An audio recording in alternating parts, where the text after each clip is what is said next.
গ্যাসে প্যান বসিয়েছি। এবার এর মধ্যে দিয়ে দেবো জল। এবারে এর মধ্যে দিয়ে দেবো বেঁচে যাওয়া ভাত। নমস্কার বন্ধুরা, অনিন্দিতা রান্নার কেরামতি চ্যানেলে আপনাদের সকলকে অনেক অনেক স্বাগত জানাই। আজকে আমি বেঁচে যাওয়া ভাত দিয়ে দারুণ স্বাদের একটা রেসিপি আপনাদের সাথে শেয়ার করব।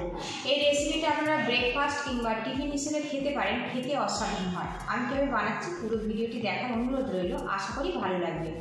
আজকের রেসিপির জন্য এখানে আমি 1 কাপ পরিমাণে বেঁচে যাওয়া ভাত নিয়েছি। এটা আমার রাতের বেঁচে যাওয়া ভাত। আপনারা দুপুরের বেঁচে যাওয়া ভাত দিয়েও কিন্তু এই রেসিপিটা বানাতে পারেন। আর এখানে ঘরে থাকা কিছুটা সবজি নিয়েছি, গাজর, আর এখানে নিয়েছি বাঁধাকপি। গাজরটা একটু লম্বা লম্বা পাতলা করে কেটে নিয়েছি, আর এখানে আমি বাঁধাকপিটাও পাতলা পাতলা করে কেটে নিয়েছি। আর এখানে আমি একটা ডিম রেখেছি। বেশি পরিমাণে বানাতে ইচ্ছে হলে ভাত আর সবজির পরিমাণটা আপনারা কিন্তু নিয়ে নিতে পারেন। এখানে আমি প্যান বসিয়েছি, প্যানের মধ্যে বেশ কিছুটা জল দিয়ে দেব, দিয়ে জলটা আমি ফুটতে দেব। এইভাবে যদি কাজটা রেডি করে নেওয়া যায় তো এই রেসিপিটা খুব ঝটপট বানানো হয়ে যায়। এখানে আমি মিক্সিং জার রেখেছি, এই জারের মধ্যে ভাতটা আমি দিয়ে দেব। এবারে এর মধ্যে দিয়ে দেব 1/2 কাপ চালের গুঁড়ো। চালের গুঁড়ো না থাকলে আপনারা আটা, ময়দা, সুজি যে কোনো একটা ব্যবহার করতে পারেন। এবারে এর মধ্যে দিয়ে দেব স্বাদ মতো লবণ। এর মধ্যে কোনো রকম কিন্তু জল দেওয়া যাবে না। এবার ঢাকনা দিয়ে এটা মিক্স করে নেব।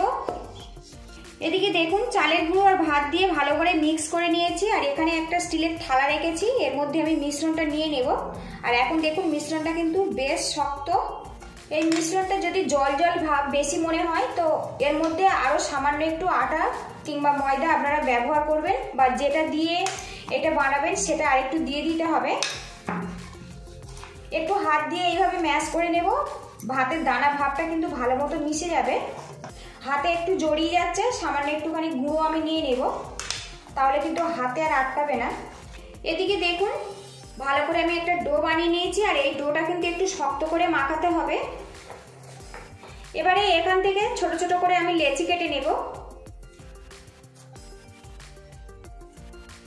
তো আমি এখানে 4টা লেচি কেটে নিয়েছি, একটু সাইড করে দেব।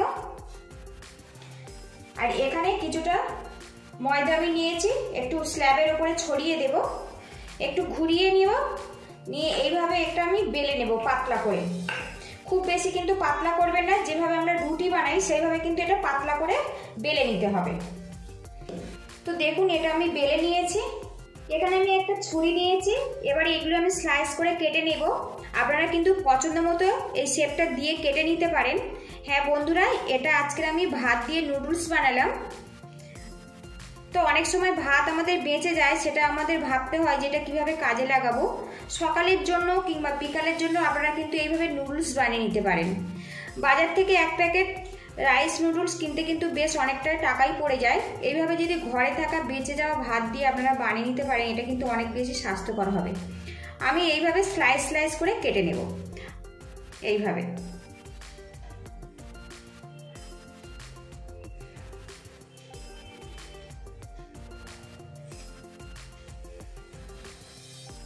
তো বন্ধুরা, এই শেপটা আমার কাছে খুব সহজ মনে হয়, ছুরি দিয়ে খুব ঝটপট বানানো যায়, তাই এটা আমি আপনাদের কাছে শেয়ার করছি। আপনারা কিন্তু পছন্দ মতো এই শেপটা দিয়ে নিতে পারেন।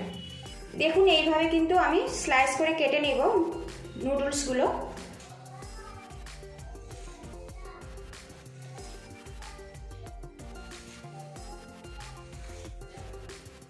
তো দেখুন সবগুলো নুডলস আমি রেডি করে নিয়েছি।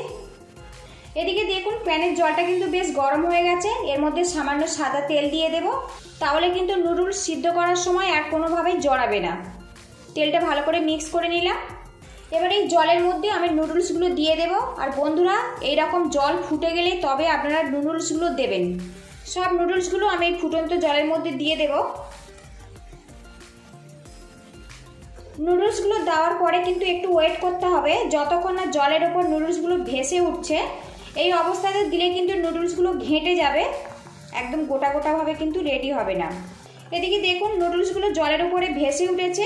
এবার হালকা হাতে একটু নাড়াচাড়া করে দেব। আর এই নুডলসগুলো আরও 2 মিনিট আমি ফুটিয়ে নেব, তাহলে কিন্তু পারফেক্টভাবে এগুলো সিদ্ধ হয়ে যাবে। একটু হালকা হাতে এগুলো নাড়াচাড়া করে দিতে হবে।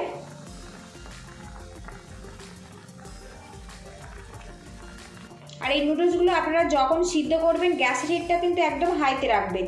তাহলে কিন্তু খুব সুন্দরভাবে নুডলসগুলো সিদ্ধ হয়ে যাবে।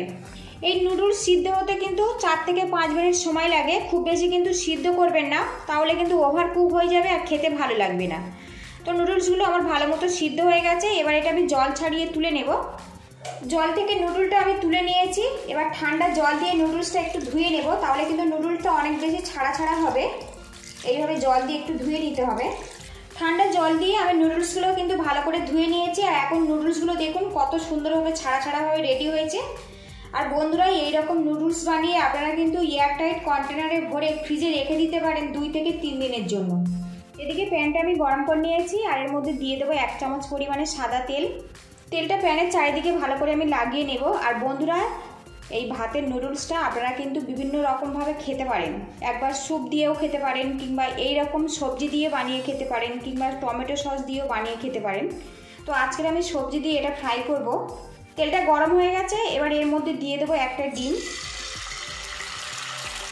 সামান্য পরিমাণে লবণ ছড়িয়ে দেব, দিয়ে এটা আমি ঝুরো ঝুরো করে ভেজে নেব। ডিমটা নিচ থেকে শক্ত হয়ে গেছে, এবার একটু উল্টে দেবো এটা। তো ডিমটা হালকা শক্ত হয়ে গেছে, এবারে এগুলো স্প্যাচুলা দিয়ে ছোট ছোট করে আমি টুকরো করে নেব।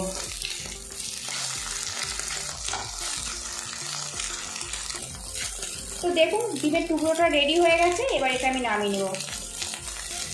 আবারও প্যানের মধ্যে আমি 2 চামচ সাদা তেল দিয়ে দেব। এবার এই তেলের মধ্যে দিয়ে দেবো রসুন কুচি, পেঁয়াজ কুচি, আর দিয়ে দেবো কাঁচা লঙ্কা কুচি। ঝালটা স্বাদ মতো দেবেন। এগুলো আমি হালকা করে ভাজা ভাজা করে নেব। এবারে এর মধ্যে দিয়ে দেবো গাজর কুচি। গাজরটা সিদ্ধ হতে একটু সময় লাগে, তাই আমি এই সময় দিয়ে দিলাম। সামান্য পরিমাণে একটু লবণ অ্যাড করে দেবো, তাহলে কিন্তু খুব ঝটপট নরম হয়ে যাবে।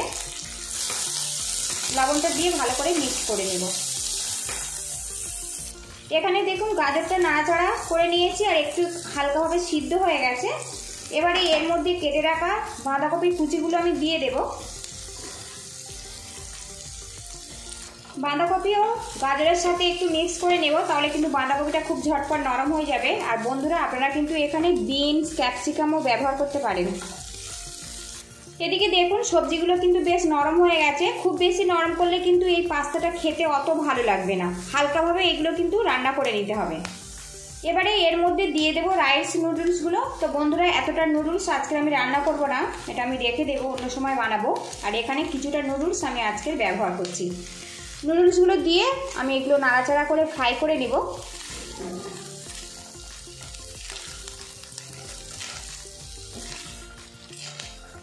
এবার এই নুডলসের মধ্যে স্বাদ মতো লবণ দিয়ে দেব গোলমরিচের গুঁড়ো, এর মধ্যে দিয়ে দেবো সামান্য পরিমাণে সোয়া সস। এবারে এগুলো ভালো করে আমি মিক্স করে নেব।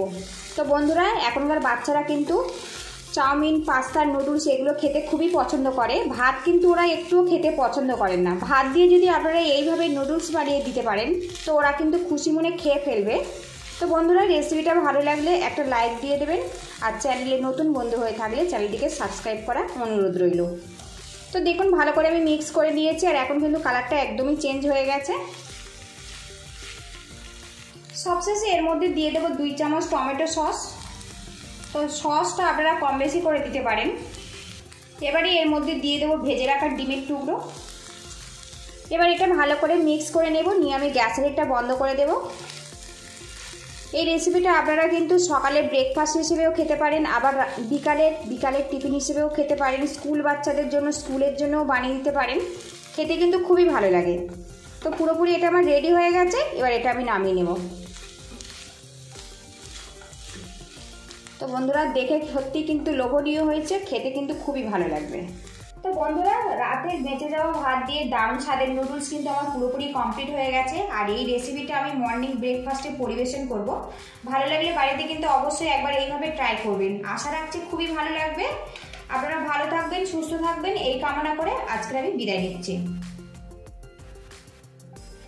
তো বন্ধুরা, একবার যদি এইভাবে ভাত দিয়ে নুডলস বানিয়ে খান, তো কোনোদিন কিন্তু আর চাউমিন, পাস্তা কিনে খেতে হবে না। এটা খেতে এতটাই অসাধারণ হয়। তো বন্ধুরা, একদম অসাধারণ স্বাদ হয়েছে।